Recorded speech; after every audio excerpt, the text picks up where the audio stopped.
Oui, merci. Vous savez, en fait, on a le choix. Vous nous donnez 120 pages. On a le choix. Soit, au fond, on passe dessus, voilà, et on en prend acte en quelque sorte. Soit on l'étudie, on le décortique, on y travaille. Donc, c'est une forme de respect que de s'en occuper et d'en parler. Et sinon, je pense que ça sert à rien par rapport à la démocratie et au pluralisme, et puis aussi à ce que vous nous présentez. J'ajoute un second point, c'est qu'on critique ces rapports, mais les élus qui les rapportent ne sont pas en cause. On a bien lu le dernier livre qui est paru, là, qui explique que les élus lisent des rapports sur lesquels ils n'ont pas de part. Donc on ne peut pas les mettre en cause personnellement, parce que je pense que si vous donniez un peu de pouvoir à vos élus de la majorité pour qu'ils relisent les rapports qu'ils doivent lire, en faire la lecture publique, je pense qu'ils ne livreraient pas ces salmigondis dont mes collègues viennent de parler. Je pense qu'ils corrigeraient, ils amenderaient, ils empêcheraient les répétitions. Je pense qu'il y aurait un travail, je dirais, concret qui serait fait, une réaction humaine. Ils ne nous livreraient pas ça. Parce que ce rapport, globalement, c'est une fake. Parce que il est sans rapport avec le développement durable. Voilà. Comme le dit Nicolas, il aborde tous les aspects de la ville, il les liste. Il a obligé les services, je pense, à faire un travail considérable. Hein. C'est la compilation des politiques municipales qui est phagocytée, rédigée, pour essayer de rentrer dans un moule idéologique qui est le vôtre. Effectivement, comme les exemples ont été donnés par Brigitte Boyer, Dominique Spini, Nicolas, ça tourne au ridicule, parce que ça peut être que ça, c'est tellement idiot de vouloir compiler toute une politique pour la faire passer dans le fil d'une aiguille unique, c'est absurde, c'est absurde.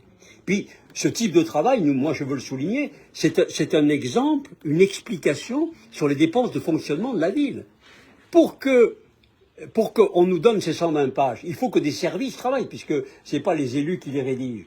Donc pendant des jours, on a mobilisé des salariés de la fonction publique pour faire ça, au lieu d'être sur le terrain et de répondre aux préoccupations des Grenoblois. Donc votre idéologie nous coûte très cher et coûte très cher aux Grenoblois et au fonctionnement de la ville. C'est une des explications de ce fait que la ville est dans un fonctionnement qui l'asphyxie.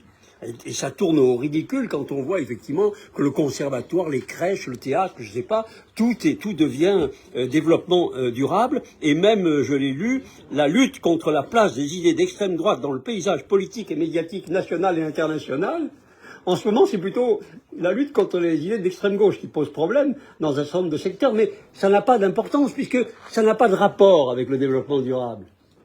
Et on se demande pourquoi ça figure là-dedans. C'est ça le vrai problème, madame.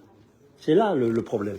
Et il y a aussi, par exemple, 6 médiateurs, considérés comme un développement de grande ampleur d'ailleurs, qui sont installés dans la période estivale pour prévenir les conflits et limiter le besoin de répression, qui deviennent du développement durable.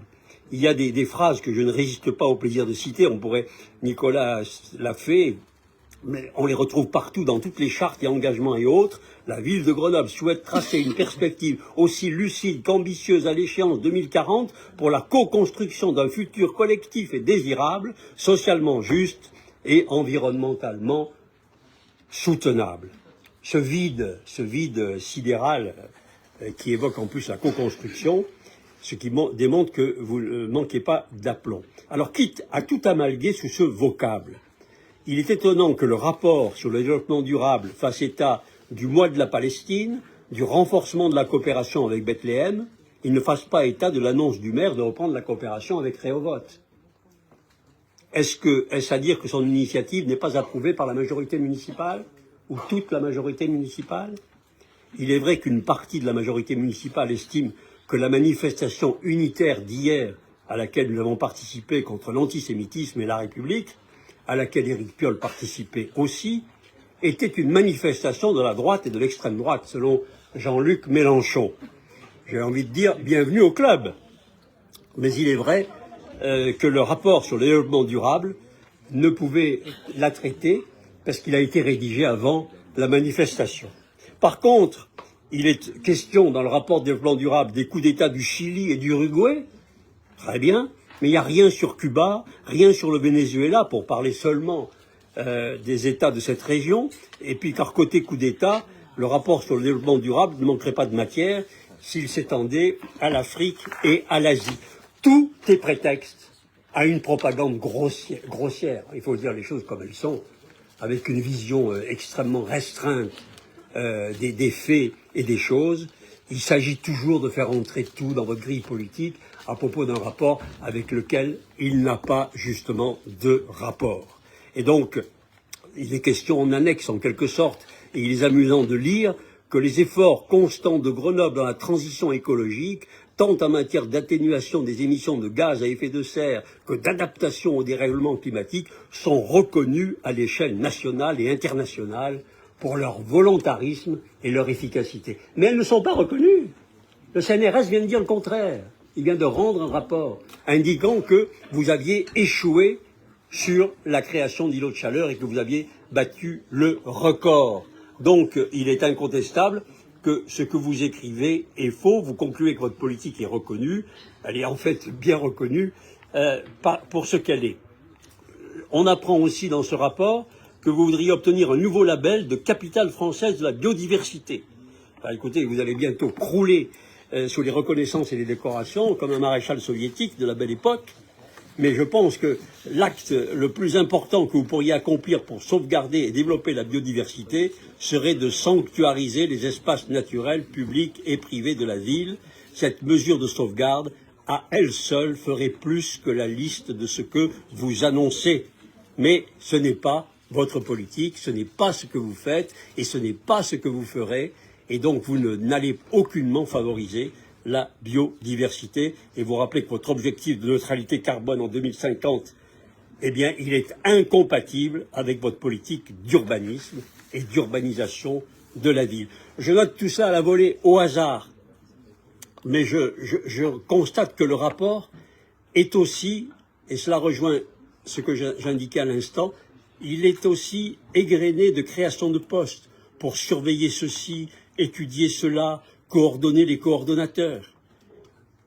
Ce rapport aurait pu traiter du développement durable. Pour ça, il eût fallu qu'il soit ramassé sur quelques sujets clés, avec des résultats et des objectifs. Et puis fixer de nouveaux objectifs, c'est ça. Mais avec vous, il ne s'agit jamais de cela. Il n'y a jamais de départ ni d'arrivée. C'est l'incantation, et vous comptez sur la paresse, pour que personne ne lise ces pages indigestes et vides qui se répètent de conseil municipal en conseil municipal. Eh bien, nous les lisons. Dieu sait si ça demande du travail. Nous les lisons et donc nous en parlons, puisque vous nous les soumettez au conseil municipal. Mais je pense qu'en faisant ainsi, vous nuisez considérablement à la cause. Parce que comment un Grenoblois, puisque nous, les conseillers municipaux, le temps que nous y passons, comment un Grenoblois pourrait lire ces 120 pages et s'approprier cette cause, la faire sienne, la partager, la contrôler, l'accompagner? Comment? Vous savez que c'est impossible avec la méthode que vous indiquez. Donc le développement durable, au fond, pour vous, c'est que le développement durable de votre pouvoir politique au détriment de la cause et du sujet, qui devrait par contre nous mobiliser sérieusement et à la contribution duquel nous ne serions prêts à participer si vous le faisiez sur des bases claires et transparentes.